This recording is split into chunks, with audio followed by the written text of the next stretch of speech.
नमस्कार, ज्योतिष और वास्तु के चैनल में आपका स्वागत है। फ्रेंड्स, आज हम बात करेंगे वास्तु के अंदर पेड़ों के बारे में। फ्रेंड्स, वास्तु के हिसाब से कई पेड़ ऐसे हैं जिनको काटने की मनाही कही गई है और पेड़ को किस दिशा में लगाना चाहिए इसके बारे में भी हमको ध्यान रखना चाहिए। कई बार हम बहुत ही सुंदर मकान बना लेते हैं और पेड़ों को, कौन से पेड़ को कहाँ लगाना है, कौन से पेड़ को घर में लगाना है या नहीं लगाना है, इसका हम ध्यान नहीं रखते हैं। तो इसके बारे में इस वीडियो के अंदर बताया जाएगा। फ्रेंड्स, बेलपत्र का पेड़ बहुत ही पवित्र होता है। अगर आप इसको लगा रहे हैं तो ये मान के चलिए कि फिर इसको काटना नहीं है। तो बेलपत्र को काटने की हिम्मत कोई भी नहीं कर पाता। तो बेलपत्र का पेड़ घर के अंदर शुभ होता है, परंतु इसको हमको काटवाना नहीं चाहिए, क्योंकि कटवाने से बहुत ही अशुभ फल प्राप्त होते हैं, ये ध्यान रखिए। अगला पेड़ है पीपल का। पीपल के पेड़ को कटाने के लिए भी मनाही कही गई है, क्योंकि ये बहुत ही विशाल हो जाता है और इसको कटवाना भी नहीं चाहिए। इसको कटवाना से घर में धन हानि होती है और मृत्यु तुल्य कष्ट आता है।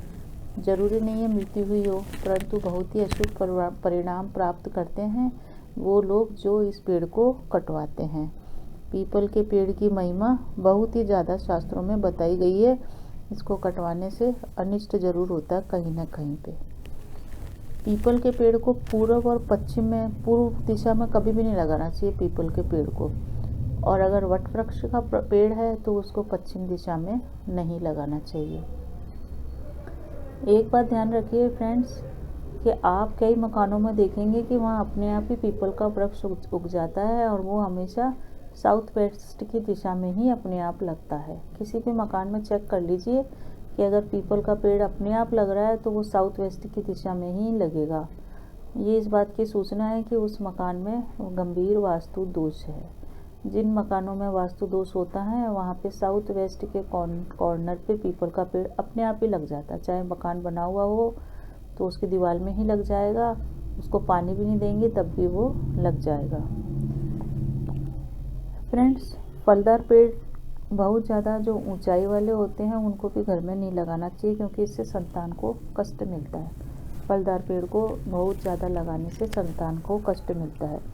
इसी प्रकार से खट्टे फल देने वाले और दूध की धार या इस टाइप के रस वाले पेड़ों को भी घर में लगाने की मनाही की गई है, क्योंकि ये वृक्ष भी कांटेदार होते हैं और कांटेदार होने से ये घर की एकता को समाप्त करते हैं। घर में के सदस्यों में आपस में मतभेद को ये बढ़ाते हैं।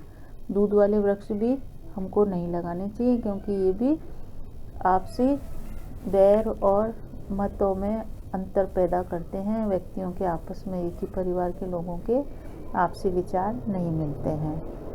वैसे तो मेरा ये मानना है कि भारी वृक्षों को कभी भी घर के अंदर नहीं लगाना चाहिए, क्योंकि भारी वृक्ष या बहुत जो बड़े बड़े हो जाते हैं उनको घर में लगाने से वास्तु दोष ही उत्पन्न होता है। तो भारी वृक्षों को हमको नहीं लगाना चाहिए। फैंग शुई के अंदर भी जो वायव्य कोण है, जहाँ नॉर्थ और वेस्ट की दिशा मिलती है, वहीं पे भारी या बहुत बड़े पेड़ों को लगाने के लिए कहा गया है। जब हम बड़े वृक्ष घर में लगा लेते हैं और कभी मकान बनाना हो या वैसे ही कचरे के कारण भी लोग वह पेड़ को कटवाते हैं, तो कटवाने से पहले हमको उस वृक्ष पे रहने वाले जीवों से क्षमा प्रार्थना करनी चाहिए, या जो भी दूसरी आत्माएं उस वृक्ष पे निवास कर रही है तो उनको कहीं अन्यत्र जाने की प्रार्थना करने के बाद ही हमको उस वृक्ष को काटना चाहिए। ऐसे नहीं कि एकदम से मन हुआ काटने का और तुरंत काट दिया, नहीं। पहले उनसे क्षमा प्रार्थना करें और उनको कहीं अन्यत्र जाने के लिए टाइम दें, ताकि वो कहीं अन्यत्र चले जाएं और उसके बाद ही आप बड़े वृक्षों को काटें। इस प्रकार से काटने से हमको उसके दुष्परिणाम भोगने नहीं पड़ते हैं। वृक्षों को लगाते समय अगर आप वृक्षों को गमलों में लगा रहे हैं, जब तो उनका संपर्क ज़मीन से होगा ही नहीं, तो उनको आप आराम से लगा सकते हैं, क्योंकि गमले में लगाए जाने वाले वृक्षों की आयु भी कम होती है। वो छोटे पौधे ही होते हैं और उनको लगाना बहुत ही शुभ होता है। अगर आप उनको नॉर्थ में या ईस्ट में कहीं भी लगा रहे हैं गमले में पौधे, वो बहुत ही सुकून देंगे और बहुत ही शुभ परिणाम देंगे। तुलसी का पौधा भी गमले में लगाना चाहिए।